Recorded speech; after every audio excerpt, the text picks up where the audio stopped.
നമസ്കാരം. Lights camera action എന്ന നമ്മുടെ ചാനലിലേക്ക് ഒരിക്കൽ കൂടി സ്വാഗതം. ഞാൻ നിങ്ങളുടെ ശാന്തിയുള്ള ദിനേശ്. ഇന്നലെ സജിൽ ശ്രീധർ പാർവതിയോട് നടത്തിയ ഇന്റർവ്യൂവിന്റെ ഒരു കുറച്ച് ഭാഗമാണല്ലോ 30 മിനിറ്റിനുള്ളിൽ പറഞ്ഞത്. അതിന്റെ രണ്ടാം ഭാഗമാണ് ഇന്ന് ചെയ്യുന്നത്.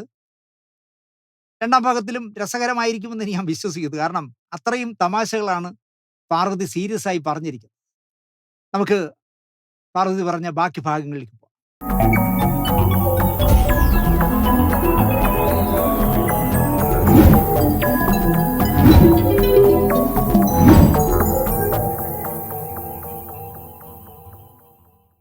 അപ്പൊ ആദ്യം അങ്ങനെ വളരാൻ നോക്കൂ പാർവതി. അല്ലാതെ ഈ കൊതിക്കേറവ് പറഞ്ഞിട്ട് ഒരു കാര്യവുമില്ല. അതിന് പകരം ഈ എന്താ പറയാ ഹോളിവുഡ് നടനെ പോലെയൊക്കെ ആവണമെന്ന് പറയുന്നത് ഇത്തിരി കടന്ന കൈയായി പോയി എന്ന് ഞാൻ പറയും. നിർഭാഗ്യവശാൽ നമ്മുടെ നാട്ടിലെ പുരുഷാധിപത്യ സമൂഹം ഇത് വകവെച്ച് തരുന്നില്ല എന്നൊക്കെ പറയുന്നത് സജിൽ ശ്രീധറെ, നിങ്ങൾ ഇതുപോലെ 4 ചോദ്യം ചോദിക്കണ്ടേ? നിങ്ങൾ അവർ പറഞ്ഞ കേട്ടിട്ടുണ്ടെങ്കിൽ അങ്ങനെ തന്നെ അങ്ങനെ തന്നെ ഒന്നും പറഞ്ഞിട്ട് വരരുത് സജിൽ ശ്രീധറെ. നിങ്ങൾ മീശ വെച്ച ഒരു പുരുഷൻ. ഹേമ കമ്മിറ്റി റിപ്പോർട്ട് വന്ന സന്ദർഭത്തിൽ അതിനെക്കുറിച്ച് പ്രതികരിക്കാൻ തയ്യാറായി ആര്? പാർവതി. വിരലിലെണ്ണാവുന്നവർ പോലും മുന്നോട്ട് വന്നില്ല. അഭിപ്രായം രേഖപ്പെടുത്തിയവരിൽ തന്നെ പറഞ്ഞതിന്റെ സാരാംശം ഇതായിരുന്നു: നമ്മളൊക്കെ പാവങ്ങളല്ലേ, നമ്മളെ കൂടി എന്തിനാണ് സംശയത്തിന്റെ മുന്നിൽ നിർത്തുന്നത് എന്നാണ്. വ്യക്തമായ തെളിവുകളടക്കം ചിലർക്കെതിരെയും ആരോപണങ്ങൾ നിലനിൽക്കുന്നതിനെക്കുറിച്ച് പ്രതികരിക്കാൻ ഇവരാരും തയ്യാറാകുന്നില്ല. അതിൽ നിന്ന് നാം മനസ്സിലാക്കുന്നത് ഇരകൾ അകപ്പെട്ട സ്ത്രീകൾക്ക് വേണ്ടി വാദിക്കാനും സംസാരിക്കാനും ആരുമില്ല. എല്ലാവരും സ്വന്തം നിലനിൽപ്പും സുരക്ഷിതത്വവും മാത്രം നോക്കി മുന്നോട്ട് പോവുകയാണ്. ഇങ്ങനൊരു സമൂഹത്തിൽ ഒരു സഹജീവിക്ക് എവിടെയാണ് നീതി ലഭിക്കുക എന്നാണ് ചോദിക്കുന്നത്. നമ്മളെ ഒരുപക്ഷെ ഇന്ന് ഒഴിഞ്ഞുമാറി നടക്കുന്നവർക്കും സമാനമായ സാഹചര്യം അനുഭവിക്കേണ്ടി വന്നേക്കാം. ചോദിക്കാനും പറയാനും ആരുമില്ല എന്ന് വരുമ്പോൾ കൃത്യങ്ങൾ പെരുകുക സ്വാഭാവികം. പുരുഷാധിപത്യം എന്ന ചിന്ത സമൂഹത്തിന്റെ ബാഹ്യതലത്തിൽ നിന്ന് കുറച്ചൊക്കെ ഉണ്ടാവാം, ഉറപ്പില്ല. പക്ഷേ ആന്തരികമായി അത് ലെവലേശം മാറിയിട്ടില്ല. പുരുഷന്റെ മാത്രമല്ല, ചില സ്ത്രീകളുടെ മനസ്സ് പോലും പുരുഷാധിപത്യം അംഗീകരിച്ചു കൊടുക്കാനുള്ള ഒരു വഴക്കമുണ്ട്. അത് ഉരച്ചൊരച്ച് കളയാൻ ഇനിയും കാലങ്ങൾ ഏറെ എടുക്കുമെന്നാണ് പാർവതി പറയുന്നത്. എനിക്ക് പാർവതിയോട് ചോദിക്കാനുള്ളത്, നിങ്ങൾ പറയുന്നല്ലോ ഹേമ കമ്മിറ്റിയിൽ പോയി എല്ലാവരും തുറന്നൊന്നും പറഞ്ഞില്ല എന്ന്. ഞാൻ അതിജീവിതയാണെന്ന് ഇപ്പം നാഴിക്ക് 40 തൊട്ട് എല്ലാ ചാനലിലും ഇരുന്ന് പാർവതി പറയുമല്ലോ. പാർവതി ചെന്നെന്താ ഹേമ കമ്മിറ്റിയിൽ പറയാത്തത്? ഞാൻ അതിജീവിത എന്ന് പറയാൻ കാര്യം എന്നെ ഇങ്ങനെയൊക്കെ ഇന്ന പുരുഷന്മാർ ചെയ്തിട്ടുണ്ടെന്ന് എന്താ പറയാത്തെ? അപ്പൊ ഞാൻ പറയില്ല, നിങ്ങൾ പറയണം കേട്ടാ. ഈ കുട്ടി കൊരങ്ങനെ കൊണ്ട് ചുടിചോറ് വാരിക്കും പോലെ പാവം പെണ്ണുങ്ങളെ ഇളക്കി വിടരുത്. അങ്ങനെ നിങ്ങൾ ഇളക്കി വിടാനൊക്കെ ഉണ്ടായിരുന്നത് കൊണ്ടാണ് ദിവസം 8 പേര് എന്നെ വ്യഭിചരിച്ചു എന്ന് പറഞ്ഞ് 40 വർഷം മുമ്പ് എന്നെ 8 പേര് വ്യഭിചരിച്ചു, പിറ്റേ ദിവസം 16 പേര് വ്യഭിചരിച്ചു എന്നൊക്കെ പറഞ്ഞ ഒരു സ്ത്രീ മലയാള സിനിമയിൽ ഞാൻ നേരത്തെ പറഞ്ഞ പോലെ അടൂർ ഗോപാലകൃഷ്ണ സാറിന് MG ഒഴിച്ച് ബാക്കി എല്ലാവരും സ്ത്രീ പീഡകന്മാരെന്നുള്ള രീതിയിൽ പരാതി കൊടുത്തു. എന്നിട്ട് അവരുടെ റിസൾട്ട് നിങ്ങൾ അറിഞ്ഞല്ലോ. സ്വന്തം അമ്മയുടെ അനുജത്തിയുടെ മകളെ, പ്രായപൂർത്തിയാകാത്ത കുട്ടിയെ മദ്രാസിൽ കൊണ്ടുവന്ന് അണ്ണാച്ചിക്ക് വിൽക്കാൻ നോക്കിയ സ്ത്രീയാണ് ഇതിനിറങ്ങിയത്. നിങ്ങളെയൊക്കെ കണ്ടോണ്ടാണ് ഇവരിറങ്ങിയതെന്ന് ഞാൻ പറയും. മാന്യമായും സുരക്ഷിതമായും ജോലി ചെയ്യാൻ കഴിയണം. എവിടെയാ മാന്യക്കേടുള്ളത്? നിങ്ങളെന്താ സെറ്റിൽ വെച്ച് ആരെങ്കിലും അവമര്യാദയെ നിങ്ങളുടെ പെരുമാറിയോ? അങ്ങനെ പെരുമാറിയെങ്കിൽ നിങ്ങൾക്ക് എന്താ സമീപത്തെ ഏറ്റവും തൊട്ടടുത്തുള്ള പോലീസ് സ്റ്റേഷനിൽ പോയിക്കൂടെ? അതിന് ഒരു മസ്കറ്റ് ഹോട്ടലിൽ ചെന്ന് ഏതെങ്കിലും നടൻ വേഷം വാങ്ങി കൊടുക്കാന്ന് പറഞ്ഞ് ചെന്ന് കിടന്നു കൊടുത്തിട്ട് തിരിച്ചിറങ്ങി വന്ന് 15 വർഷം കഴിഞ്ഞിട്ട് എന്നെ മസ്കറ്റ് ഹോട്ടലിൽ മീൻ കറിയും ചോറും കഴിച്ച ശേഷമാണ് എന്നെ ബലാത്സംഗം ചെയ്തതെന്ന് പറഞ്ഞാൽ വില പോവില്ല പാർവതി. ഹൈക്കോടതി പറഞ്ഞിട്ടില്ലേ, പുരുഷന്മാർക്കും മാന്യത എന്നൊരു കാര്യമുണ്ട്, അവർക്കും കുടുംബമുണ്ട്, ഇങ്ങനെ വ്യക്തിഹത്യ നടത്താൻ പറ്റില്ല എന്ന് പറഞ്ഞ് ഒരു ആളിന് ജാമ്യം കൊടുത്തപ്പോൾ പറഞ്ഞ ഡയലോഗ് പാർവതി ഒന്ന് പഠിക്കുന്നത് നല്ലതാ. ഞാൻ ചിലത് പറയുമ്പോൾ വാളും പിടിച്ച് എല്ലാവരും ആക്രമിക്കാൻ വരുന്നു എന്ന തോന്നലാണ് പലർക്കും. വാസ്തവത്തിൽ നമ്മൾ പറയുന്നത് എന്താണ്? WCC തന്നെ എത്രയോ കാലം ചർച്ച ചെയ്ത ശേഷമാണ് ഒരു കമ്മിറ്റി രൂപീകരിക്കുന്നതിനെ കുറിച്ച് അഭ്യർത്ഥിച്ചുകൊണ്ട് സർക്കാരിനെ സമീപിക്കുന്നത്. അതായത് WCC പറഞ്ഞുകൊണ്ട് മാത്രമാണ് പിണറായി വിജയൻ കേട്ടതെന്നാണ് പറഞ്ഞത്. കുറെ യാഥാർത്ഥ്യമുണ്ട് അതിൽ. കാരണം ആയിരക്കണക്കിന് തൊഴിലാളികളും 800ഓളം അല്ല 500ഓളം 600 നടീനടന്മാരുള്ള അമ്മയും 300 പേരുള്ള പ്രൊഡ്യൂസേഴ്സ് അസോസിയേഷൻ ഒന്നും കേരളത്തിലെ മുഖ്യമന്ത്രിക്ക് വേണ്ടല്ലോ. അദ്ദേഹത്തിന് ഈ തലയിൽ കണ്ടിട്ട് വെച്ച 6 പേര് മതി. അന്നങ്ങനെ അബദ്ധത്തിൽ വീണത് എനിക്ക് തോന്നുന്നു മുന്നിൽ നിന്ന് മഞ്ജു വാര്യരായോണ്ടായിരിക്കും. മഞ്ജു നേതൃത്വം നൽകുന്ന ഒരു കാര്യമല്ലേ എന്ന് പറഞ്ഞ് പിന്നെ അവസാനം മഞ്ജുവിന് മനസ്സിലായല്ലോ ഇതൊരു തരികിട സെറ്റപ്പാണെന്ന്. കാരണം തിരക്കഥാകൃത്ത് എഴുതി വെച്ച് സംവിധായകൻ ചെയ്യുന്ന ഒരു സീൻ, തിരക്കഥാകൃത്ത് അച്ഛൻ, സംവിധായകൻ മകൻ, രഞ്ജി പണിക്കരും നിതിൻ പണിക്കരും. മമ്മൂട്ടി അഭിനയിക്കുന്ന ഏതൊരു പടം വന്നല്ലോ. ആ പടത്തിൽ തന്റെ കീഴുദ്യോഗസ്ഥയുടെ ബെൽറ്റിൽ കുത്തിപ്പിടിക്കുന്ന ഒരു സീനിനെ വെച്ചിട്ട് എന്തൊക്കെയാ പാർവതി അടക്കമുള്ളവർ മമ്മൂട്ടിയെ വിളിച്ച തെറി. അതൊക്കെ മുഖ്യമന്ത്രി അറിയാതിരിക്കും. അപ്പോ ഞാൻ പറയുന്നത് WCC പറഞ്ഞതുകൊണ്ടാണത്രേ ഈ ഹേമ കമ്മിറ്റി റിപ്പോർട്ട് വന്നത്. അതിന്റെ വെള്ളം കുടിക്കുന്നുണ്ട് ഭരിക്കുന്നവർ. സാംസ്കാരിക വകുപ്പ് മന്ത്രിയും മുഖ്യമന്ത്രി ഇപ്പൊ വെള്ളം കുടിക്കുന്നത് അതുകൊണ്ടാണ്. നീന്താത്ത മാടിനെ വെള്ളം കൊണ്ടുപോകുമെന്ന് പണ്ടുള്ളവർ പറഞ്ഞ പോലെ ഇങ്ങനെയൊക്കെ ഉള്ളവർ വന്ന് വല്ലതുമൊക്കെ പറഞ്ഞു തരുമ്പോൾ അതിൽ എത്ര ശരിയുണ്ട് എത്ര തെറ്റുണ്ട് ഇതിനും വരാൻ പോകുന്ന ഫലങ്ങൾ എന്താണെന്ന് ആലോചിക്കാതെ ഒരു ഭരണാധികാരി ഇറങ്ങി പുറപ്പെട്ടാൽ ഹേമ കമ്മിറ്റി പോലുള്ള എന്താ പറയുക റിപ്പോർട്ടുകൾ വെച്ചുകൊണ്ട് തലവേദനകൾ ഉണ്ടാവുമെന്നുള്ള കാര്യം സിനിമാ സമൂഹം മൊത്തം ഈ മിനിസ്ട്രിക്ക് എതിരല്ലേ ആണ്. പാർവതിയൊക്കെ ചിലപ്പോൾ ഇനി ഇടത് വോട്ടുണ്ടോന്ന് പോലും എനിക്ക് അറിഞ്ഞൂടാ ഇവിടെ. കാരണം ബോംബെയിൽ എന്തോ അല്ലേ അവർ സെറ്റിൽ ചെയ്തിരിക്കുന്നത്. ഇവിടുത്തെ ഇടതുപക്ഷ മനസ്സുള്ള ഒരുപാട് പേര് സിനിമാക്കാർ എന്നോട് പറയാറുണ്ട്, ദിനേശേ നമ്മളെ CM ശരിയല്ല, അതുകൊണ്ട് തന്നെ അടുത്ത ഇലക്ഷൻ വരട്ടെ, നമ്മളെ വീട്ടിൽ നിന്ന് ആരും വോട്ട് ചെയ്യാൻ പോകുന്നു നോക്കണ്ട. അത്രയും ഒരു ഗുണം പിണറായി വിജയനും സജി ചെറിയാനും കൂടെ ശരിയാക്കി എടുത്തു ഈ WCC വിശ്വസിച്ചതിന്റെ പേരിൽ. പിന്നെ ഒരു വനിതാ ADGP വിശ്വസിച്ച കള്ളങ്ങൾ കേട്ടാണല്ലോ ഒരുത്തനെ പിടിച്ച് അകത്തിട്ടത്. എല്ലാം കൂടെ ചേർന്ന് സിനിമാ സമൂഹം ഗോവിന്ദ ഗോവിന്ദ തന്നെ അടുത്ത ഇലക്ഷൻ വരും. അപ്പോ ഹേമ കമ്മിറ്റി വന്നു, റിപ്പോർട്ട് സമർപ്പിച്ചു. 4.5 വർഷത്തോളം അത് പുറത്തു വന്നില്ല. പിന്നീട് പലതരം സമ്മർദ്ദങ്ങളുടെ ഫലമായി ഭാഗിക റിപ്പോർട്ട് പുറത്തു വന്നു. എന്നാൽ പിന്നീട് നാം കാണുന്നത് നീണ്ട നിശബ്ദതയാണ്. യഥാർത്ഥത്തിൽ സിനിമയിൽ ഈ ഇന്നലകളിൽ സംഭവിച്ചതും ഇന്ന് സംഭവിച്ചു കൊണ്ടിരിക്കുന്നതുമായ കാര്യങ്ങൾ ആവർത്തിക്കപ്പെടാനുള്ള നിയമനിർമ്മാണങ്ങളാണ് വേണ്ടത്. ആവർത്തിക്കപ്പെടാതിരിക്കാനുള്ള നിയമനിർമ്മാണങ്ങളാണ് വേണ്ടത്. ഇത് ആരെയെങ്കിലും വ്യക്തിപരമായി ആക്രമിക്കാൻ ഉദ്ദേശിച്ചുള്ളതല്ല, മറിച്ച് സ്ത്രീയുടെ സുരക്ഷിതത്വം മുൻനിർത്തി മാത്രമുള്ളതാണ്. മറ്റൊരു തൊഴിലിടത്തിലും എന്ന പോലെ സിനിമയിലും ഭയം കൂടാതെ വന്ന് മാന്യമായി ജോലി ചെയ്ത് മടങ്ങാനുള്ള സാഹചര്യം ഒരുക്കണം. മുഖ്യമന്ത്രിയോട് പറയുകയാണ്, താങ്കൾ ഞങ്ങൾക്ക് സെറ്റ് വന്ന് നിങ്ങളെയാണ് പേടി മലയാള സിനിമയ്ക്ക് ഇപ്പോൾ. സത്യമായിട്ട് പാർവതിയെ പോലുള്ള 2-3 പേരെയാണ് മലയാള സിനിമയ്ക്ക് പേടി. കാരണം എന്തു പറയുമെന്ന് പറയാൻ ഒക്കില്ല, എന്തും പറഞ്ഞു കളയും. അല്ലാതെ സിനിമാ സെറ്റുകളിൽ മുഴുവൻ വ്യഭിചാരവും മയക്കുമരുന്നും കുതികാലുവെട്ടും ഒന്നും അല്ല എൻ്റെ പൊന്നു പാർവതി നടക്കണേ. നിങ്ങളുടെ 2-3 പേരെ ഒന്ന് കറക്റ്റ് ചെയ്താൽ മതി എന്ന് ഞാൻ പറഞ്ഞു. ഇപ്പൊ നിങ്ങളുടെ കൂടെ ഉള്ള ഒരു നടിയെ പറ്റിയുള്ള വിശേഷം സിബി മലയിൽ പറഞ്ഞു കേട്ടില്ലേ? അദ്ദേഹത്തിന്റെ സെറ്റിൽ നിന്ന് ഇത്രയും സീനിയറായ ഒരു വലിയ മനുഷ്യൻ, മോഹൻലാലിന് 2 നാഷണൽ അവാർഡ് വാങ്ങിച്ചു കൊടുത്ത ഒരു സംവിധായകന്റെ സെറ്റിൽ നിന്ന് അയാളുടെ ഒരു വാക്ക് പോലും ചോദിക്കാതെ ഇറങ്ങിപ്പോയി. വേറൊരു സംവിധായകന്റെ സെറ്റിൽ അഭിനയിക്കാൻ പോയി. കുട്ടിയാണ് പ്രധാന കഥാപാത്രം. ആ കുട്ടി വിചാരിച്ച പോലെ ഷൂട്ടിംഗ് നീണ്ടു പോയി, തീരുന്നില്ല. അങ്ങനെ പറഞ്ഞിരുന്ന ഡേറ്റിനേക്കാൾ 5 ദിവസം കൂടിയപ്പോൾ 5 ലക്ഷം രൂപ പെർ ഡേ വെച്ച് വേണമെന്നൊന്ന് വാശി പിടിക്കും. അവസാനം 5 ദിവസത്തേക്ക് എന്തോ 5 ലക്ഷം രൂപ അഡീഷണൽ വാങ്ങിച്ചിട്ട് പോയി അഭിനയിച്ച നായികയും നിങ്ങളുടെ ഈ തലയിൽ കണ്ട വെച്ച സംഘടനയിലുള്ളവരാ. ബാക്കിയുള്ളവരൊക്കെയാണെന്നേ പാവങ്ങൾ. നിങ്ങളെയാണ് പേടിക്കേണ്ടതെന്ന് ഞാൻ പറയും. മറ്റേതൊരു തൊഴിലിടത്തെ പോലെയും സിനിമയിലും ഭയം കൂടാതെ വന്ന് മാന്യമായി ജോലി ചെയ്ത് മടങ്ങാനുള്ള സാഹചര്യം വേണമെന്ന് പറയുമ്പോൾ ഇപ്പം ഇല്ല എന്നാണ് അവർ പറയുന്നത്. കാരണം രാവിലെ കഴിച്ച് കുളിച്ച് ചന്ദന കുറിയിട്ട് സിനിമാക്കാരിറങ്ങുന്നത്, സിനിമാക്കാരിറങ്ങുന്നത് ആരെ പിടിച്ച് ബലാത്സംഗം ചെയ്യാം എന്ന് ആലോചിച്ച് പോകണം എന്നാണ് പാർവതി പറയുന്നതിൻ്റെ അർത്ഥം. ഭയങ്കര ക്രൂരമായി പോയി പാർവതി നിങ്ങൾ ഈ സിനിമ ഇൻഡസ്ട്രിയെ ഇങ്ങനെ നാറ്റുന്നത്. അമ്മയിലെ കൂട്ടരാജിയെക്കുറിച്ചുള്ള അഭിപ്രായമാണ് അതിനേക്കാൾ രസം. ഭീരുത്വം എന്നാണ് പറഞ്ഞത് രാജിവെച്ചത്. മോഹൻലാലൊക്കെ ഭീരുക്കളല്ലേ, അതുകൊണ്ടല്ലേ രാജിവെച്ചതെന്നാണ് പറയുന്നത്. താരസംഘടനയുടെ നേതൃത്വത്തിൽ നിന്നുള്ള കൂട്ടരാജി ഭീരുത്വമാണ്. മാധ്യമങ്ങളുടെ മുന്നിൽ സംസാരിക്കേണ്ടവർ രാജിവെച്ച് പിന്മാറിയത് ഭീരുത്വം കാരണമാണ്. സർക്കാരിനും മറ്റും ഒപ്പം നിന്ന് പ്രശ്നം പരിഹരിക്കാനുള്ള ശ്രമമെങ്കിലും വേണമായിരുന്നു. ആരോപണങ്ങൾ പുറത്തു വരുന്നത് വരെ ഇതൊന്നും ഇവിടെ നടക്കില്ല എന്ന് പറഞ്ഞ സമിതിയാണ്. അധിക്ഷേപങ്ങളൊക്കെ സഹിച്ച് അത് ശരിയാണെന്ന് തെളിയിക്കേണ്ട ബാധ്യതയും സ്ത്രീകൾ ഏറ്റെടുക്കണമെന്ന് പറയുന്നത് ദുഃഖകരമാണ്. സ്ത്രീകൾ യഥാർത്ഥ പ്രശ്നമാണെങ്കിൽ പറയുന്നതിൻ്റെ കൂടെ ഞാനടക്കമുള്ള സിനിമാ സമൂഹം നിൽക്കും. അതിന് പകരം ദിവസം 8 പേര് വെച്ച് എന്നെ ബലാത്സംഗം ചെയ്തു, ആ ബലാത്സംഗത്തിന്റെ വിചിത്രമായ വഴികളൊക്കെ പറയുന്ന കള്ളത്തരങ്ങൾ, നട്ടാകുരുക്കാത്ത കള്ളത്തരങ്ങൾ. അതുപോലെ തന്നെ മദ്രാസിലൊരു മലയാളി ചെന്നിറങ്ങി ഏതെങ്കിലും ഒരു ഹോട്ടലിലേക്ക് പോകാൻ ആട്ടോ പിടിക്കാൻ ചെന്നാൽ തമിഴൻ ഫോണിൽ കാണിച്ചു തരികയാണ്, സാറേ പകല് മാത്രമാണെങ്കിൽ 25,000, രാത്രിയും കൂടെ ചേർത്ത് 24 മണിക്കൂറാണെങ്കിൽ 40,000. ഇങ്ങനെയൊക്കെ ചോദിക്കുന്ന കക്ഷികൾ, എനിക്ക് വന്നിരിക്കുന്ന കുറെ തെളിവുകൾ എൻ്റെ ഇരിപ്പുണ്ട്. ഈ ജില്ല തോറും നടന്ന് ദിവസം 8 പേര് 10 പേര് മലയാള സിനിമ മുഴുവൻ ബലാത്സംഗം ചെയ്തെന്ന് പറഞ്ഞവരുടെയൊക്കെ ബയോഡേറ്റകൾ കണ്ടാൽ ഞെട്ടിപ്പോവും. മദ്രാസ് റെയിൽവേ സ്റ്റേഷനിൽ പോയി ഇറങ്ങിയാൽ മതി എന്നാണ് പറഞ്ഞത്. മലയാളിയാണെന്ന് പറഞ്ഞാൽ അപ്പം ഈ ആട്ടോക്കാരന്മാർ കൊത്തിപ്പറിക്കുന്ന പറഞ്ഞത്. പകൽ 25, ഫുൾ ടൈം ആണെങ്കിൽ 24 മണിക്കൂറാണെങ്കിൽ 40 രൂപ. എന്നിട്ട് ഇവിടെ വന്ന് കേരളത്തിലെ കോടതികളിൽ മുഴുവൻ കേസ് കൊടുക്കുക. ബഹു രസമാണ്. നല്ല മാന്യരായ ആൾക്കാരാ. നമ്മളധികം പറയുന്നില്ല. കാരണം പറഞ്ഞാ പറയും ഞാൻ ഒരു സ്ത്രീ വിരുദ്ധനാണെന്ന് പറയും. എനിക്കത് പ്രശ്നമൊന്നുമില്ല. കാരണം ഞാൻ എപ്പോഴും പറയുന്നതല്ലേ, 3½ വയസ്സിൽ അച്ഛൻ നഷ്ടപ്പെട്ട, അല്ലെങ്കിൽ വളരെ ചെറുപ്രായത്തിൽ ഭർത്താവ് നഷ്ടപ്പെട്ട ഒരു അമ്മയുടെ മകനാണ് ഞാൻ.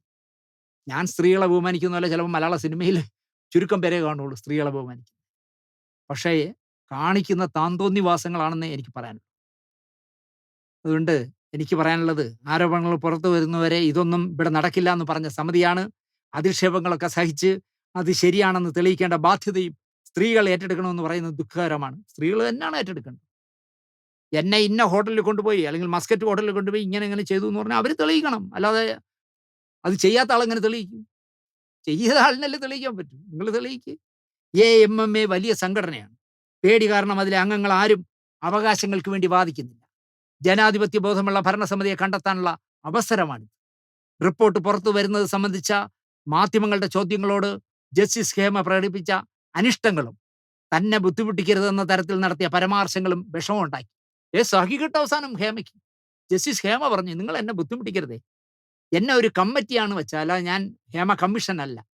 എന്നോട് മുഖ്യമന്ത്രി അല്ലെങ്കിൽ സാംസ്കാരിക വകുപ്പ് മന്ത്രി കേരളത്തിൽ നടക്കുന്ന, സിനിമാ രംഗത്ത് നടക്കുന്ന പ്രശ്നങ്ങൾ എന്തൊക്കെയാണ്, അത് പഠിച്ച് എന്തൊക്കെയാണ് പരിഹാരങ്ങൾ എന്ന് കാണാനാണ് എന്നോട് പറഞ്ഞത്. അല്ലാതെ നിന്റെയൊക്കെ വ്യക്തിപരമായ വിരോധങ്ങൾ തീർക്കാൻ വേണ്ടി എന്നെ ഉപയോഗിക്കരുതെന്ന് ജസ്റ്റിസ് ഹേമയ്ക്ക് പറയേണ്ടി വന്നു. നിങ്ങൾ ആലോചിച്ച് നോക്ക്.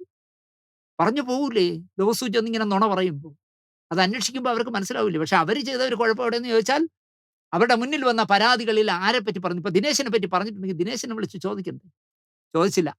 അതാണ് അവർ ചെയ്ത ഏറ്റവും വലിയ പ്രശ്നമെന്ന് ഞാൻ പറയും.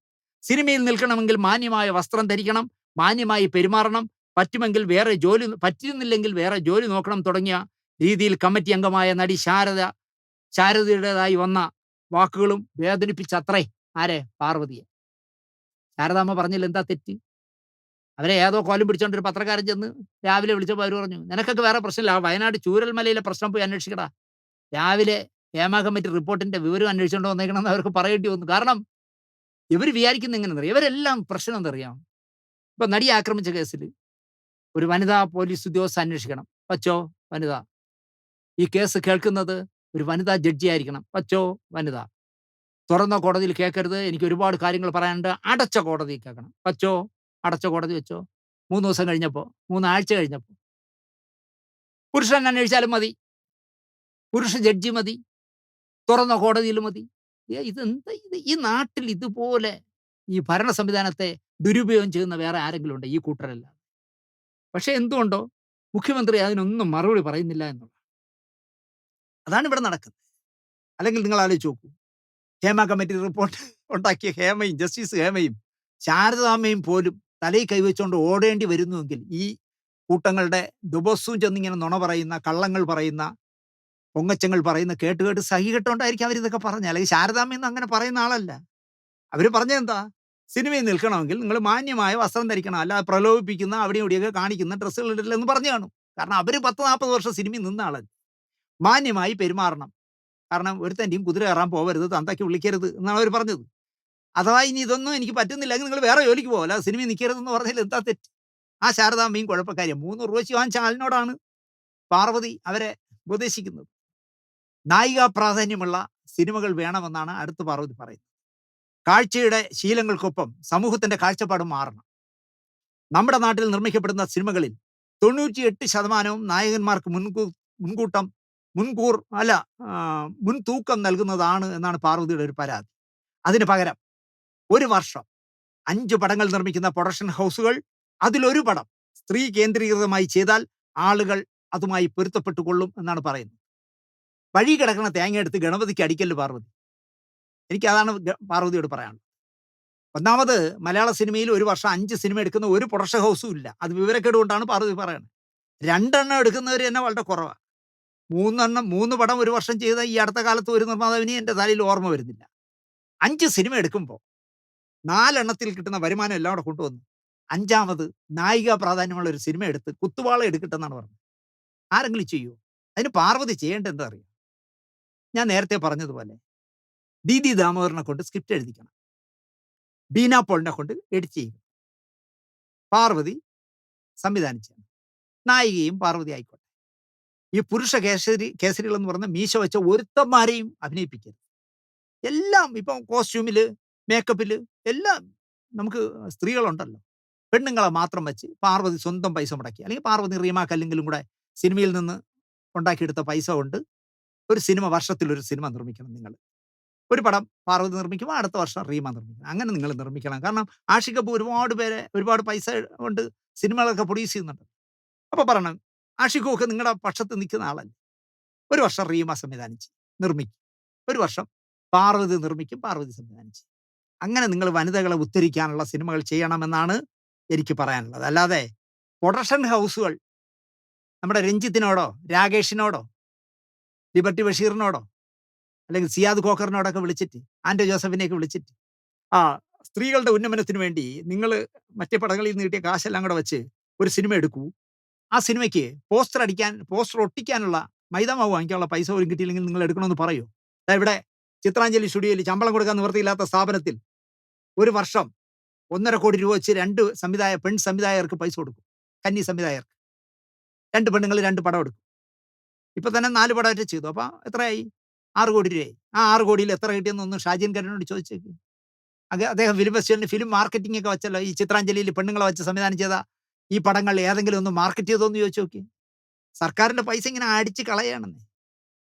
പാർവതി ആൺ സംവിധായിക, പെൺ സംവിധായിക, ആൺ വിഷയം പെൺ വിഷയം അതൊന്നും വേണ്ട.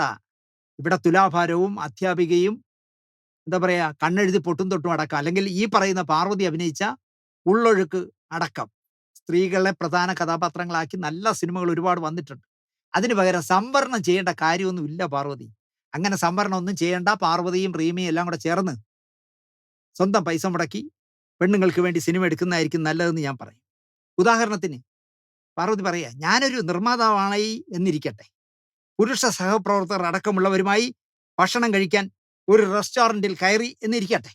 അപ്പോൾ അവിടുത്തെ ബേറർ വന്നു, സാധനങ്ങളൊക്കെ കൊണ്ടുവന്ന് നമ്മൾ ഞം എല്ലാം തിന്നു കഴിഞ്ഞപ്പോൾ അവൻ ബില്ല് കൊണ്ടുവന്ന് അവിടെ ഇരിക്കുന്ന പുരുഷന്റെ നേരെ നീട്ടുള്ളതാണ് പാർവതി പറയുന്നത്.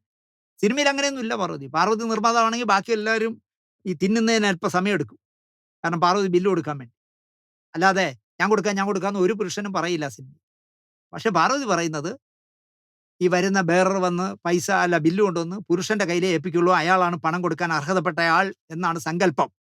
അപ്പോൾ ഞാൻ പറയും, ചേട്ടാ ഞാനും ജോലി ചെയ്ത് പണം സമ്പാദിക്കുന്ന ആളാണ്, പണം ഞാൻ ചെയ്യാമെന്ന് പറയും. ഇതാണ് അവസ്ഥയെന്നാണ് പാർവതി പറഞ്ഞത്. ഈ സ്വപ്ന ലോകത്തെ ബാലഭാസ്കർ എന്ന് പറഞ്ഞ രാജസേന്റെ പടം പോലെയാണ്.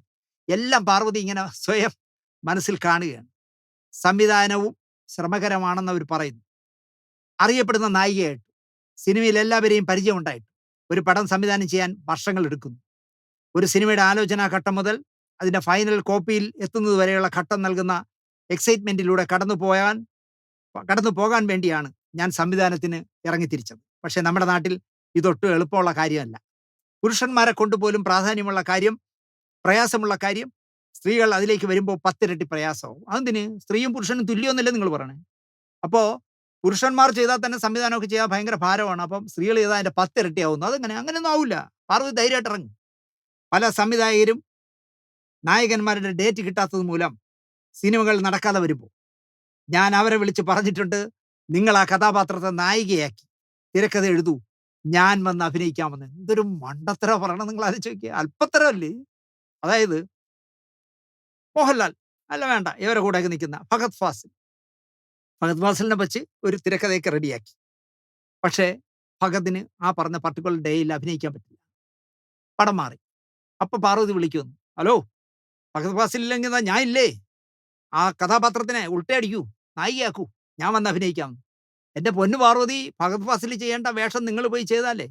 ഞാൻ നേരത്തെ പറഞ്ഞില്ല, ആക്ഷേപിക്കാൻ പറയല്ല, പോസ്റ്റർ ഒട്ടിക്കാനുള്ള മൈദാമാവിന്റെ പൈസ കിട്ടൂല പാർവതി.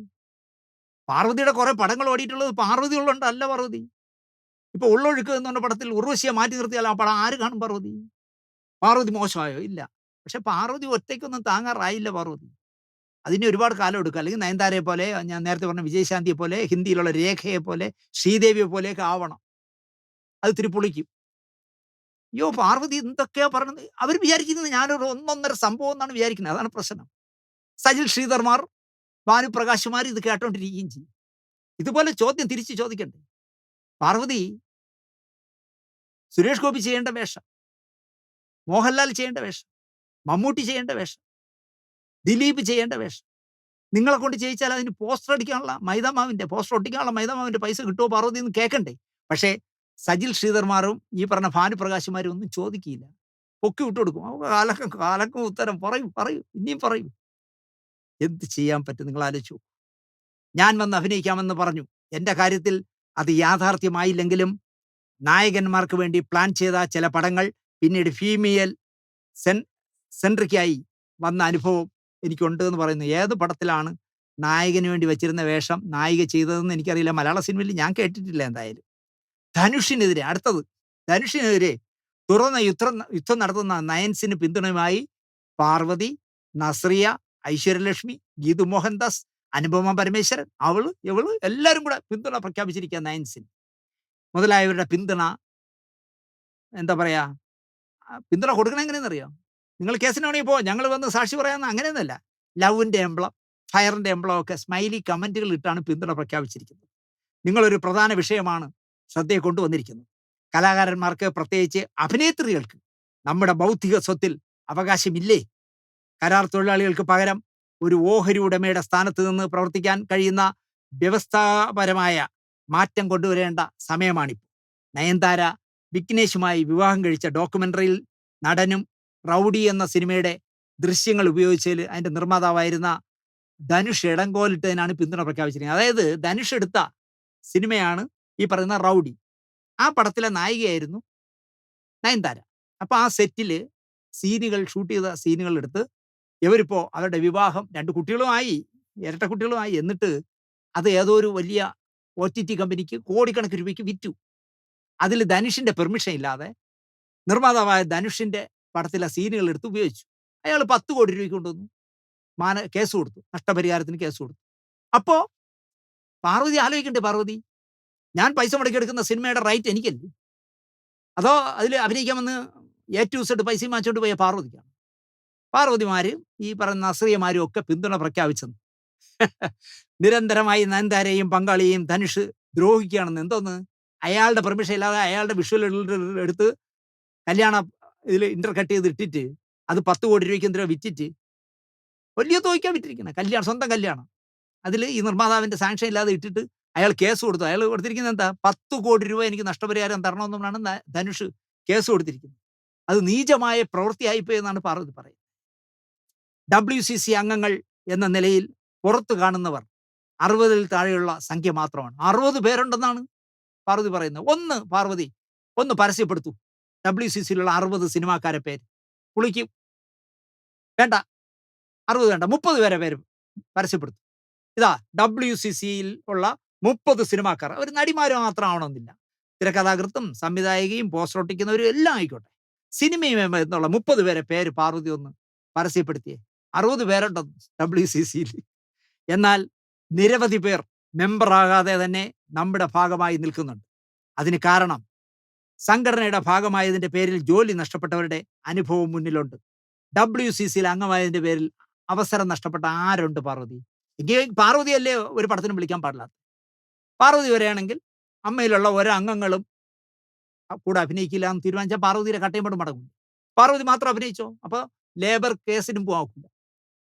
പാർവതി അഭിനയിച്ചോ? ഞങ്ങൾ തടയില്ല. പക്ഷെ അമ്മയിലുള്ള ഒരൊറ്റ മെമ്പർമാർ കൂടെ അഭിനയിക്കില്ല. ജോയി മാത്യു അടക്കം, നിങ്ങൾക്ക് പിന്തുണ നൽകുന്ന ജോയി മാത്യു അടക്കം സഹകരിക്കില്ല എന്ന് അമ്മ ഒരു ഇണ്ടാസ് ഇറക്കിയാൽ കട്ടയും മടക്കും പാർവതി. ഫെഫ്ക പറയാണ്, ഈ നിരന്തരമായി പുരുഷ കേന്ദ്രീകൃതം എന്നൊക്കെ പറഞ്ഞിട്ട് സിനിമാ സംഘടനകളെ മുച്ചൂടും അനാവശ്യം പറയുന്ന പാർവതിയുടെ പടത്തിൽ ഞങ്ങളുടെ ഫെഫ്കയിലുള്ള ഒരംഗങ്ങളും സഹകരിക്കില്ല.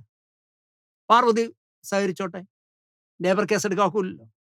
സംവിധായകനും ഇല്ല, തിരക്കഥാകൃത്തും ഇല്ല, ക്യാമറമാനും ഇല്ല, യൂണിറ്റ് വണ്ടിയും ഇല്ല, പ്രൊഡക്ഷനിൽ ആഹാരം തരുന്ന പയ്യനും ഇല്ല എങ്കിൽ ഞാൻ പറഞ്ഞത് സത്യമാണ്.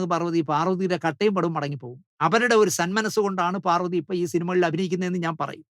അതിന് പകരം ഇങ്ങനെയൊന്നും മാറ്റി പറയരുത് പാർവതി എന്നാണ് എനിക്ക് പറയാനുള്ളത്. WCCയിൽ മെമ്പർമാരാകാത്ത ഒരുപാട് പേരുടെ സപ്പോർട്ട് ചുടുചോറ് വാരിക്കാൻ ഈ തള്ളക്കുരങ്ങന്മാർ കാണിക്കുന്ന പോലെ പാർവതി വാരി കൂട്ടിത്തരും. എടുത്ത് എറിയരുത്, എറിയുമ്പം പാർവതി മാത്രമേ ഉള്ളൂ എന്ന് മനസ്സിലാക്കുക.